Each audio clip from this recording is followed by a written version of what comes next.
Good morning, readers. Today is Friday, but Monday this week was International Women's Day. So I had a special blog post up on Monday for some books about women from different cultures and countries that you could pick up and read for International Women's Day.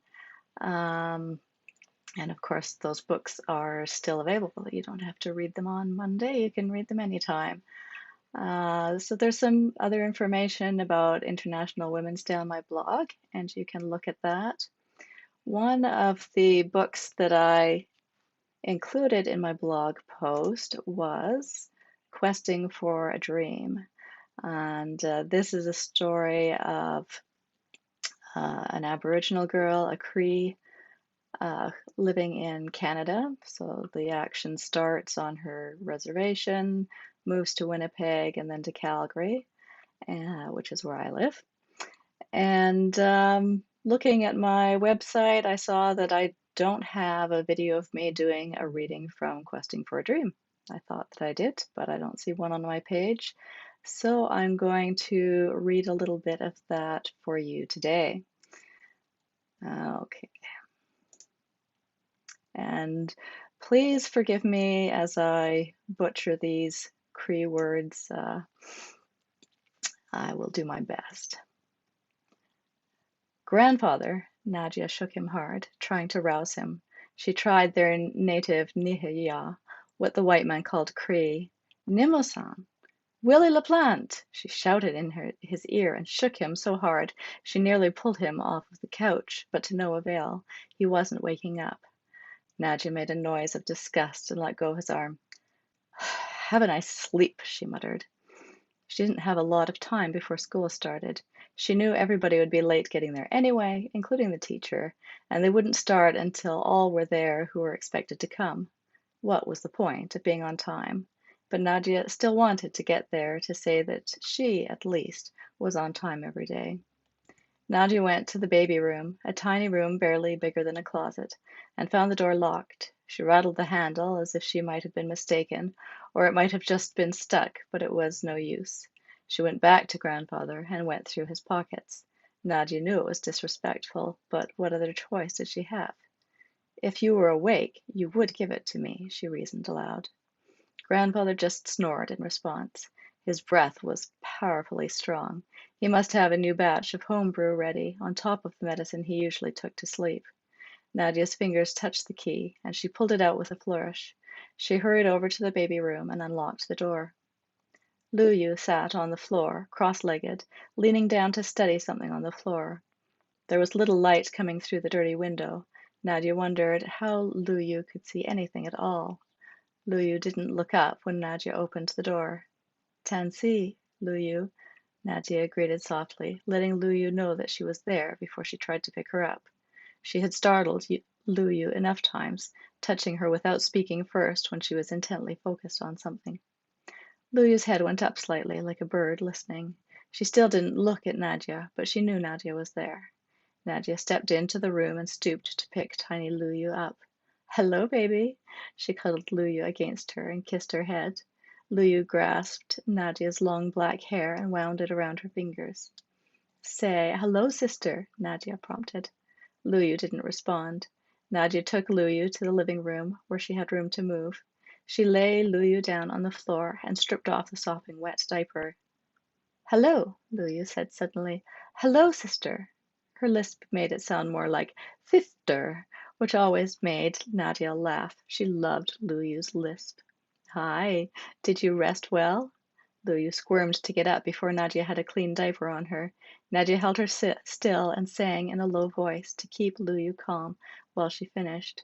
Luyu stilled, her eyes intent on Nadia's face. Once Nadia had the new diaper on, she released Luyu and let her get up. While Luyu pattered around, Nadia threw the wet diaper in the kitchen garbage and splashed water from the water bottle on the counter over her fingers to wash up. Drying them on her pants, she went back to the baby room and picked up the discarded shirt and pants from the floor. Luyu had already disappeared when Nadia came back out.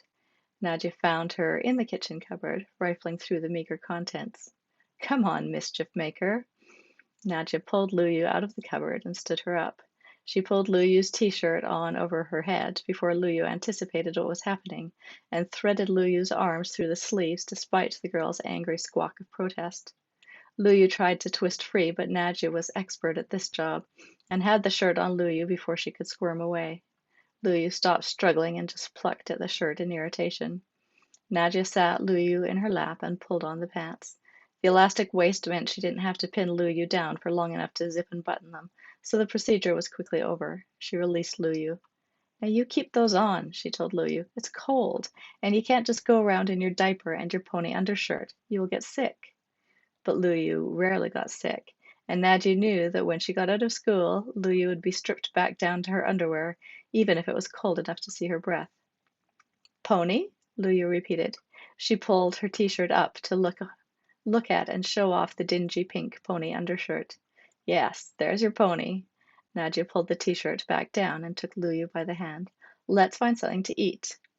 Lu Yu pulled her to the cupboard, and they looked at the options. Grandfather had not been back to the grocery store in town for a few weeks, and the cupboard would be bare before long. Nadia grabbed a plastic box of cereal and put it on the counter. The plastic container was supposed to keep out the mice, but Nadia could see they'd been chewing on the corners. Before long, there would be a hole large enough for them to squeeze in through. Lu Yu was tapping Nadia on the leg, eager for breakfast. Eat! 1 minute, Lu Yu. Nadia grabbed a bowl from the sink and wiped it out.